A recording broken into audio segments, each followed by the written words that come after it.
President Trump on Thursday called the nation's opioid epidemic the worst drug crisis in American history, saying his administration is declaring it a public health emergency and putting its full resolve into overcoming the widespread scourge. The announcement, however, fell well short of what many health advocates had urged and was roundly criticized by Democratic lawmakers, particularly for what they said is insufficient funding to truly address a crisis, claiming an estimated 100 lives or more per day. As Americans, we cannot allow this to continue, Trump said during an event in the East Room of the White House, where he was joined by First Lady Melania Trump, who has taken on an elevated role in highlighting the impact on families.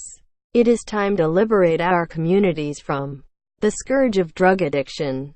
We can be the generation that ends the opioid epidemic. We can do it. With Trump's declaration, the federal government will waive some regulations, give states more flexibility in how they use federal funds, and expand the use of telemedicine treatment, according to senior administration officials.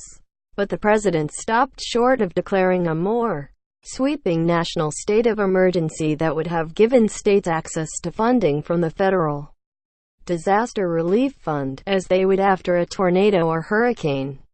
Officials who briefed reporters said that such an emergency declaration would not be a good fit for a long-time crisis and would not offer authorities that the government doesn't already have. How the government can fight the opioid epidemic under a public health emergency. Trump first announced he would declare a national emergency in August, and his event Thursday was characterized by critics as too little, too late.